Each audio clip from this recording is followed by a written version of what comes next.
tagataguyod sa bawat Pilipino at magbibigay ng tamang impormasyon para sa tahimik at maayos na Pilipinas. Police News Network, alagad ng batas, tagapagtaguyod ng balitang pulis, sandigan ng mamamayan, patnubay ng katotohanan. Kampo Krame, maghahatid ng pinakahuling kaganapan at nagbabagang balita. Ito ang PNN Police News Network. At ngayon, ang inyong mga tagapagbalita. Magandang araw, Bagong Pilipinas. Ako ang inyong alagad ng batas, tagataguyod ng Balitang Pulis. Patrolwoman Maria Danica Bungo mula sa Regional Mobile Force Battalion ng NCRPO. Maghahatid sa inyo ng tamang balita, kwento ng pulis at serbisyo para sa mamamayan. At ito ang PNP News Online. Ang pangunahing balita ng Police News Network. Alagad ng batas, tagataguyod ng Balitang Pulis.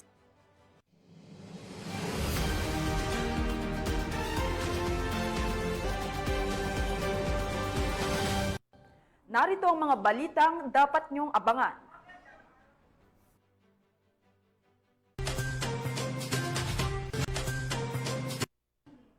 Siklista patay matapos aksidenteng magulungan ng kotse. Most wanted person na sospek sa panggagahasa sa Albay na aresto sa Maynila. At iligal na pagpasok ng produktong petrolyo huli sa Tawi-Tawi.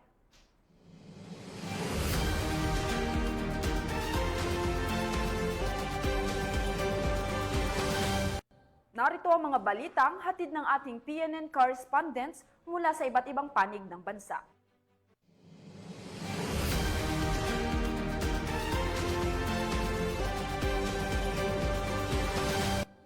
Simulan natin ang balita mula sa bahagi ng Luzon.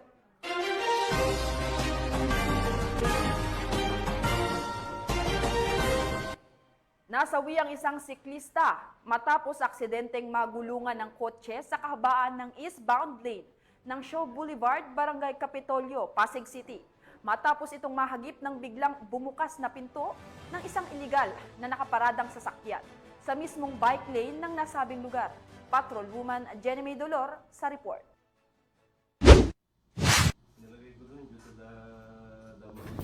Makikita sa kuha ng CCTV na isang puting UV ang naka-illegal park sa kahabaan ng eastbound lane ng Shaw Boulevard, Barangay Capitolio, Pasig City, kung saan nasakop nito ang bike lane ng daan. Nagdi-deliver umano ng tubig ang driver sa nasabing lugar. Ilang minuto pa nang dumaan ang biktimang siklesta at nang tumapat na ito sa UV ay sakto ding aksidenteng biglang bumukas ang likurang pinto ng nasabing sasakyan at natamaan ang siklestang biktima.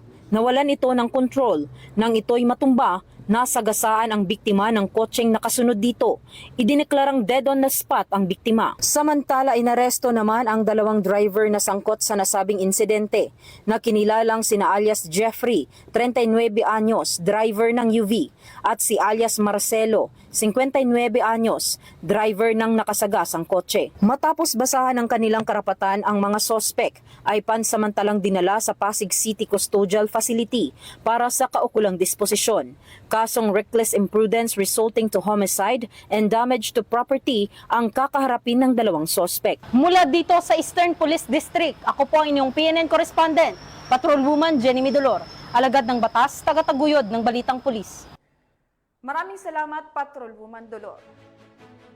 Patay ang dalawang riding in tandem suspect matapos silang habulin at paputukan ng hindi pa nakikilalang lalaki. Ilang sandali matapos nilang pagbabarilin ang biktimang naglalakad sa Barangay Tuktukan, Taguig City.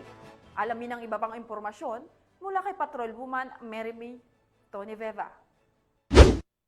Eksena ng takot at tensyon ang bumalot sa General Luna Street, Barangay Tuktukan, Taguig City matapos nilang masaksihan ang madugong engkwentro sa pagitan ng riding in tandem at isang concerned citizen itong Martes lang pasado alas 4 ng hapon. Base sa investigasyon, naglalakad sa tabing kalsada ang lalaking nakaitim nang bigla itong paulanan ng bala. Kita sa CCTV kung paano patumbahin ng dalawang sospek na riding in tandem ang biktimang kinilalang si alias Angelo, menor de edad at nakatira sa Barangay Tuktukan, Taguig City. Ngunit sa isa pang kuha ng CCTV, makikita ang isang concerned citizen na nakaputi, bumunot ng baril sa loob ng kanyang bag at hinabol ang dalawang sospek upang barilin. Dito bumulagta ang dalawang sospek at tuluyan ng binawian ng buhay.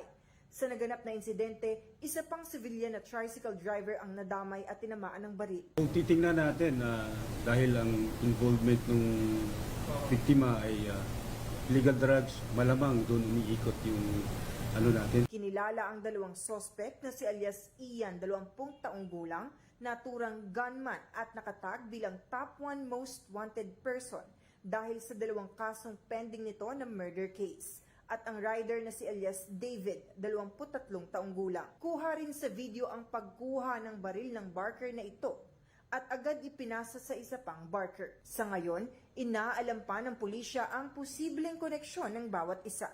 Ang ating mga investigador ay nag-prepare na ng kaso ng obstruction of justice kasi yung pagkuha pa lang ng baril nagkakaroon ng problema yung investigasyon ng ating mga pulis. Samantala, ang biktimang si alias Angelo ay kasalukuyang nasa ospital para sa pagpapagamot, maging ang tricycle driver, habang ang concerned citizen ay pinaghahanap na ng pulisya para sa karagdagang impormasyon. Sa ngayon, naaresto ang barker na kumuha ng baril sa crime scene na si alias Jimberly, habang pinaghahanap na rin ang pinag-abutan nito ng baril. Mula dito sa Southern Police District, ako ang inyong PNN correspondent, Patrolwoman Meritoni Veva, alagad ng batas, tagataguyod ng Balitang Pulis. Maraming salamat, Patrolwoman Meritoni Veva. Timbog ang isang lalaking nakatalang top 7 most wanted person sa bayan ng Mapandan, Pangasinan, matapos hainan ng warrant of arrest kaugnay sa kaso nitong acts of lasciviousness. Ang report mula kay Police Corporal Mark Anthony Pico. Isang lalaki na kinilalang si alias Tinong, 51 taong gulang, isang tricycle driver sa Barangay Poblasyon, Mapandan, Pangasinan.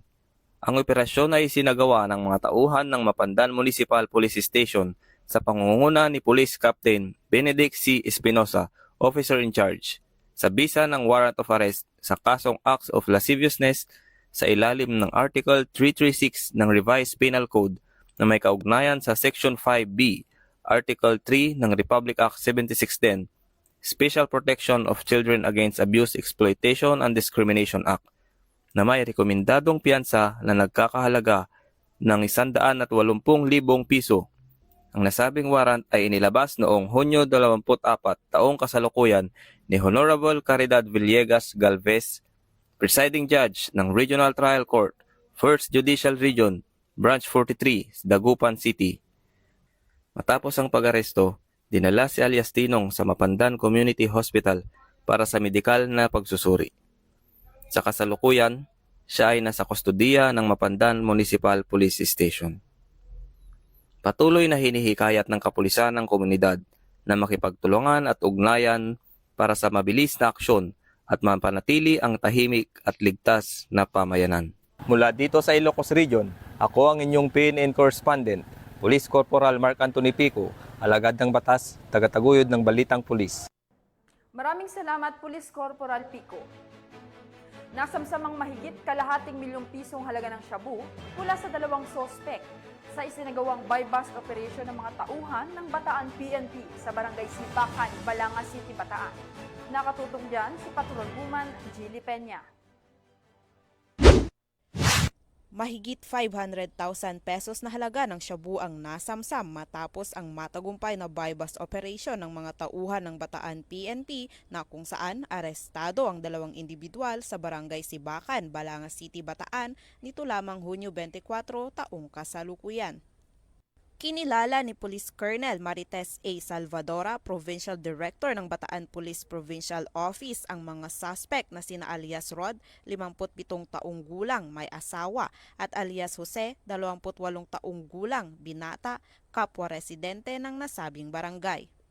Ayon sa ulat, pinangunahan ng mga operatiba ng Station Drug Enforcement Unit ng Balanga City Police Station ang naturang operasyon. Nasamsam sa mga suspect ang tinatayang 80 grams ng hinihinalang shabu na may standard drug price na aabot sa 544,000 pesos. Agad na dinala ang mga suspect at ang mga nakumpiskang ebidensya sa Balanga City Police Station para sa kaukulang dokumentasyon at disposisyon. Nakatakda namang isampa ang kaukulang kaso laban sa kanila sa paglabag sa RA 9165 o ang Comprehensive Dangerous Drugs Act of 2002. Ang matagumpay na operasyon na ito ay patunay ng patuloy na kampanya ng kapulisan ng Bataan laban sa ilegal na droga. Muling pinaalalahanan ng mga otoridad ang publiko na makiisa sa laban kontra droga upang mapanatili ang kapayapaan at kaayusan sa buong lalawigan. Mula dito sa gitnang Luzon, ako ang inyong PNN correspondent, Patrolwoman Jilly Advincula Peña, alagad ng batas, tagataguyod ng Balitang Pulis. Maraming salamat, Patrolwoman Peña. Nakumpiska ang 3 bangka sa isinagawang seaborne patrol operation ng mga otoridad sa karagatang sakop ng Magsaysay, Palawan dahil sa paglabag sa Municipal Ordinance No. 2010-079 na nagbabawal sa paggamit ng air compressor bilang breathing apparatus sa pangingisda. Patrolwoman Dara Falogme sa report. 3 bangka ang nasabat ng mga otoridad sa isang matagumpay na seaborne patrol operation na isinagawa sa katubigan sakop ng bayan ng Magsaysay, Palawan, dakong alas 4:30 ng hapon nito lamang Hunyo taong kasalukuyan. Pinangunahan ang operasyon ng mga tauhan ng Magsaysay Municipal Police Station sa ilalim ng pamumuno ni Police Lieutenant John Ray C. Cupan, officer in charge ng istasyon. Katuwang nila ang grupong Bantay Palawan na pinamumunuan ni retired Police Lieutenant Joel A. Magbanwa na patuloy na nakikipag-ugnayan sa mga lokal na otoridad para sa proteksyon ng karagatan. Nahuli ang mga nasabing bangka dahil sa paglabag sa Municipal Ordinance No. 2010-079 o pagbawas sa paggamit ng air compressor bilang breathing apparatus, isang gawaing delikado at mapanira sa yamang dagat. Municipal Ordinance No. 2020-239 o pagbawal sa pagpasok ng mga transient fishermen at Municipal Tax Ordinance No. 116 Series of 2013 na nag-uutos ng tamang pagbayad ng buwis at regulasyon para sa mga bangkang pangisda na pumapasok sa nasasakupan ng Magsaysay. Muling nananawagan ng mga otoridad sa lahat ng mangingisda, lokal man o dayo, na mahigpit na sundin ang mga umiiral na batas at ordinansa upang mapangalagaan ang likas na yaman ng karagatan at maiwasan ang anumang legal na parusa. Mula dito sa home of the Police Eco Warriors, Calapan City, Oriental, Mindoro, ako ang inyong PNN correspondent, Patrolwoman Dara Falogme, alagad ng batas, tagataguyod ng Balitang Pulis. Maraming salamat, Patrolwoman Falogme. Nasa kote ang isang lalaking kabilang sa listahan ng most wanted person sa lalawigan ng Albay dahil sa kasong panggagahasa. Matapos itong matunto ng mga otoridad sa isang palengke sa Sampaloc, Maynila. Nakibalita dyan si Police Staff Sergeant Merculito Lovendino Jr. Naaresto ng mga otoridad ang isang lalaking itinuturing na pinaka-wanted na kriminal sa lalawigan ng Albay habang nagtatrabaho sa isang pampublikong palengke sa Sampaloc, Maynila. Kinilala ang sospek sa alias na Ton, 42 anyos, sa isang joint operation ng Rapu-Rapu Municipal Police Station at ng mga tauhan ng Manila Police District. Nahuli ang sospek ng walang kapalag-palag. Batay sa ulat ng pulisya, matagal nang pinaghahanap ang sospek matapos siyang masangkot sa 5 magkakahiwalay na kaso ng qualified rape. Ayon sa record ng korte, inilabas ang mga warrant of arrest na walang inirekomendang piyensa dahil sa bigat ng mga kaso. Naitala rin siya bilang rank 1 municipal most wanted person sa buong lalawigan ng Albay at matagal na rin nakakalusot sa mga otoridad sa pamamagitan ng pagpalipat-lipat ng tirahan. Ikinatuwa Ginawa ng mga otoridad ang matagumpay na pagkakaresto na nagresulta ng maingat na surveillance at koordinasyon ng mga pulis mula sa Albay at Metro Manila. Kasalukuyang nasa kustudiya na ng Rapu-Rapu ni Municipal Police Station ang sospek para sa kakulang proseso at inihanda na rin ang kanyang paghaharap sa korte. Ayon sa pulisya, patuloy ang kanilang masigasig na kampanya laban sa kriminalidad at pagtutulungan ng bawat himpilan pulisya upang mapanagot ang mga kriminal saan man sila magtago. Mula dito sa Bicol Region, ako po yung Police News Network Correspondent, Police Staff Sergeant Mercurito P. Lubindilio Jr., alagad ng batas, tagataguyod ng balitang pulis. Maraming salamat, Police Staff Sergeant Lovendino. Naghatid ng saya at serbisyong medikal sa mga kabataan ang isinagawang medical and dental mission ng mga tauhan ng Alfonso Lista Municipal Police Station sa isang paaralan sa nasabing bayan. Yan ang balitang hatid ni Police Master Sergeant Ermelinda Cacleong. Nagsagawa ng medical at dental mission ng mga tauhan ng Alfonso Lista Municipal Police Station, katuwang ang kanilang mga stakeholders at benefactors sa Tallo Purok Elementary School, San Marcos, Alfonso Lista, Ifugao. Nito lamang ika-24 ng Hunyo 2025. Naging matagumpay ang aktibidad sa pangunguna ng Alfonso Lista Municipal Police Station sa pamumuno ng Acting Chief of Police na si Police Captain Ruben C. Balanoy at aktibong suporta ni Dr. Ariana Taklay ng Gets Helping Hand Foundation, katuwang sina Dr. Jerry P. Alipio Basco, Alfonso Lista Municipal Health Office na kinatawanan ni Dr. Crisa B. Onyate at Miss Corazon B. Olivan, U.S. Ambassadress. Ang aktibidad ay dinaluhan din ng mga tauhan ng Ifugao Police Provincial Office sa pangunguna ni Police Major Richard B. Ananayo, Deputy Chief ng Provincial Community Affairs and Development Unit, kasama ang mga tauhan ng Lamot Municipal Police Station at 2nd Ifugao Provincial Mobile Force Company. Sa nasabing misyon, 162 ang nahandugan ng serbisyong medical tulad ng libreng konsultasyon, dental services, libreng blood typing at urinalysis, at lahat ng benepisyaryo ay nakatanggap ng libreng gamot, maintenance at vitamina. Bukod pa rito, nagsagawa rin ng libreng gupit at oplan tulis sa mga bata at kanilang mga magulang.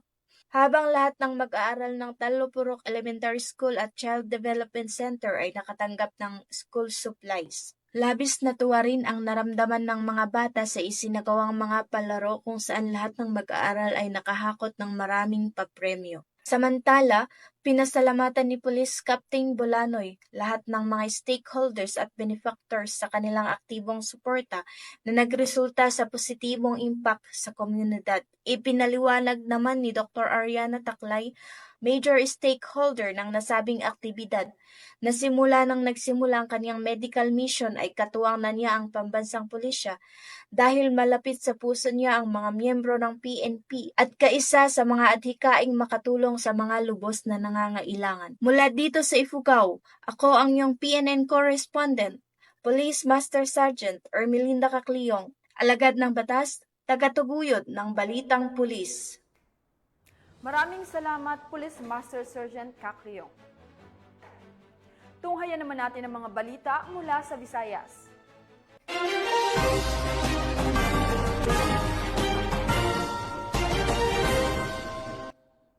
Dahil sa patuloy na pagpapaigting ng kampanya ng pulisya kontra iligal na droga, nasa batang mahigit 200,000 pisong halaga ng hinihinalang shabu sa isang matagumpay na buy-bust operation sa Putotan, Iloilo.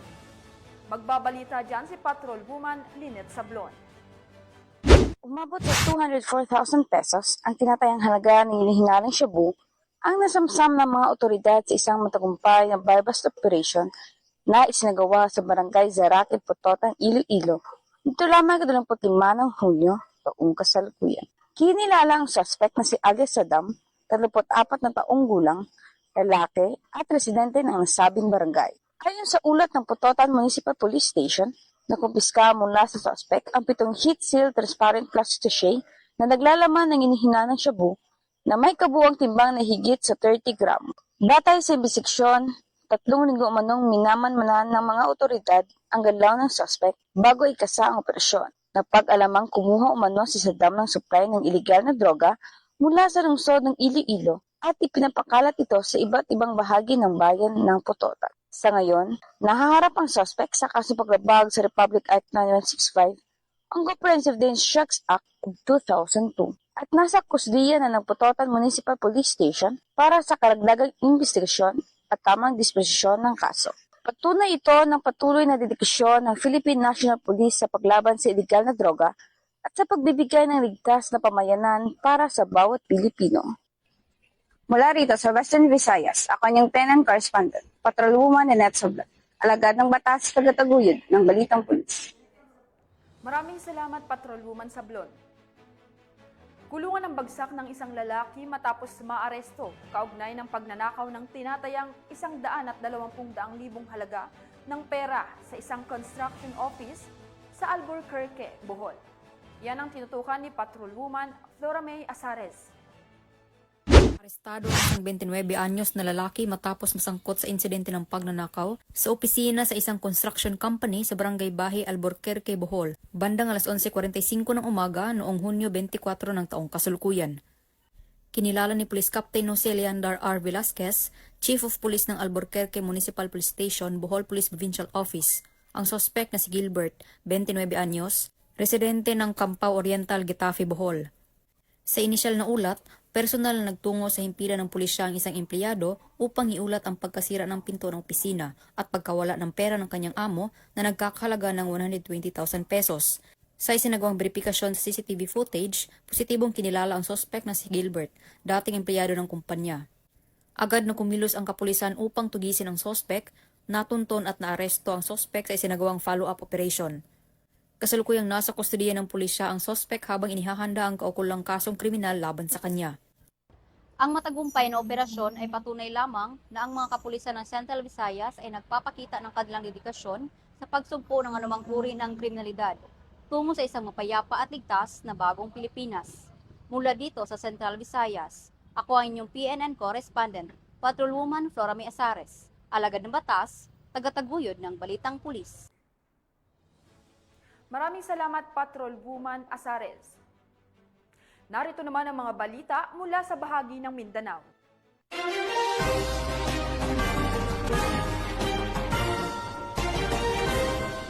Umabot sa 175 most wanted persons ang naaresto ng kapulisan ng Police Regional Office 13 sa loob lamang ng 3 linggong masinsinang operasyon laban sa mga individual na may kinakaharap ng mga kaso sa rehiyon.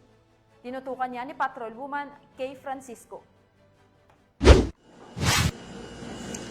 Kabuuang 175 katao, kabilang ang 37 most wanted persons at 138 iba pang wanted individuals ang naaresto ng mga unit ng Police Regional Office 13 sa pinaigting na operasyon mula Hunyo 1 hanggang Hunyo 23, 2025 sa buong rehiyon ng Caraga. Ayon kay Police Brigadier General Christopher N. Abrahano, Regional Director ng Police Regional Office 13, sa nasabing bilang ng most wanted persons, 9 ang nasa regional level, 15 sa provincial level at 13 sa city at municipal levels. Batay sa datos ng Regional Investigations and Detection Management Division, 13 ay nanguna sa operasyon ng Agusan del Sur Police Provincial Office. May 66 na naaresto, sinundan ng Surigao del Sur PPO na may 33 at ang Butuan City Police Office na may 32 na naitalang arestado. Samantala, 29 ang naaresto ng Surigao del Norte Police Provincial Office, 10 mula sa Agusan del Norte PPO at 5 naman ang mula sa Dinagat Islands PPO. Mananatiling matatag ang PNP Caraga sa pagtupad ng mga warrant of arrest na ini-issue ng iba't ibang korte sa rehiyon. Kasabay nito ay patuloy nating ipinapatupad ang mga special laws upang supilin ang iligal na gawain at tiyakin ang kapayapaan at kaayusan sa Caraga. Makakaasa ang publiko na magpapatuloy ang maigting na kampanya ng Police Regional Office 13 laban sa kriminalidad bilang bahagi ng tapat na paglilingkod ng kapulisan tungo sa isang ligtas at maayos na pamayanan. Mula rito sa rehiyon ng Caraga, ako ang Police News Network Correspondent, Patrolwoman Kay Francisco, alagad na batas, tagataguyod ng Balitang Pulis. Maraming salamat, Patrolwoman Kay Francisco. Himas rehas ang isang mangingisda matapos makumpiskahan ng baril at mga bala sa ikinasang search warrant operation sa Glan, Sarangani. Nakatutok dyan si Patrolwoman Brilliant Jean Cabonilas.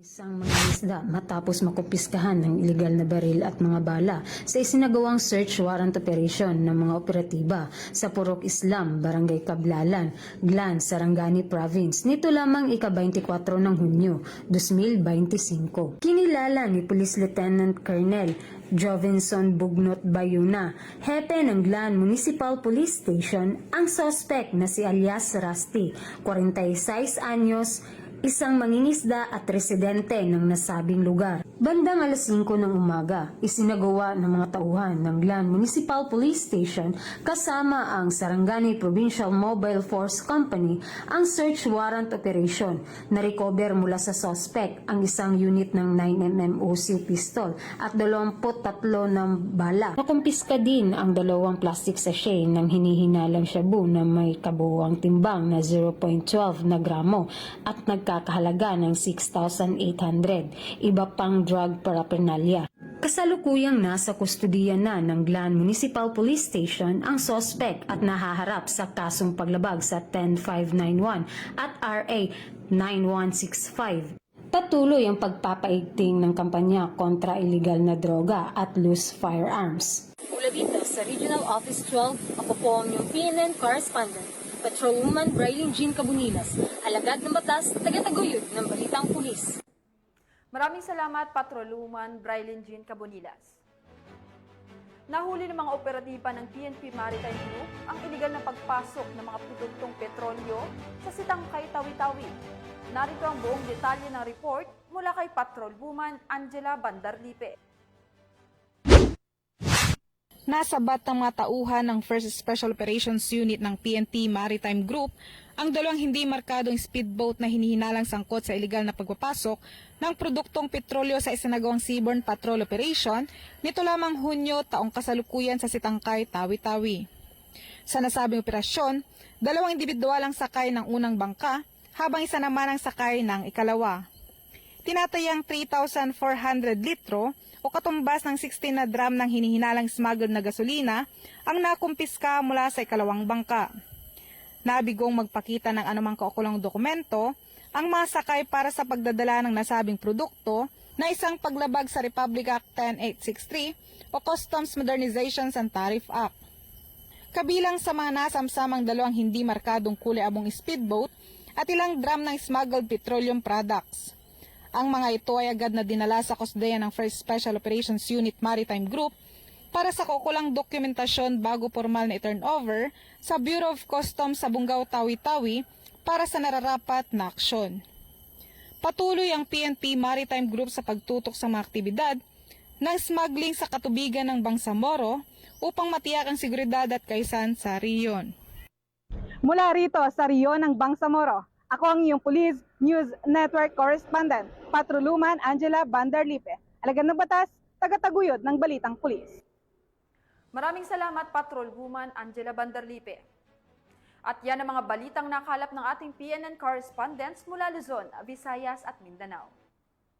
Sa ngalan ng pamunuan ng Philippine National Police sa pangunguna ni PNP Chief Police General Nicolas Torre III at sa pamumuno ni President Ferdinand Bongbong Marcos Jr., kami ay maglilingkod sa bawat Pilipino at magbibigay ng tama at balanseng balita dahil dito sa bagong Pilipinas, ang gusto ng pulis, ligtas ka. At bilang bahagi ng mas pinabilis at pinalawak na emergency response system, muli naming ipinaalala ang panawagan ni Chief PNP na huwag nyo nang hanapin ang mga pulis sa mga presinto sapagkat sila ay nasa inyo ng mga telepono. Dial 911, darating sila sa loob ng 5 minuto. Ang 911 ay bukas 24/7, maaaring tawagan kahit walang load at handang tumugon sa anumang uri ng emergency. Ipagbigay alam sa inyong pamilya, kaibigan at komunidad. Sa panahon ng pangailangan, 911 ang inyong katuwang. Mula rito sa tanggapan ng tagapag-ugnay ng Pambansang Pulisya, ako ang inyong alagad ng batas, tagataguyod ng Balitang Pulis. Patrolwoman Maria Danica Bungo mula sa Regional Mobile Force Battalion ng NCRPO. Ang pangunahing balita ng Police News Network.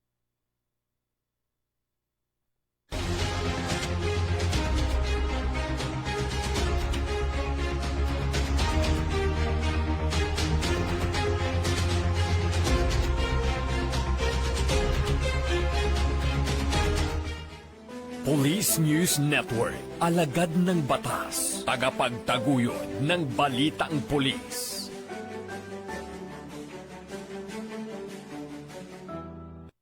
Mga kababayan, huwag nyo nang hanapin ang mga pulis sa presinto sapagkat kami ay nasa inyo ng mga telepono.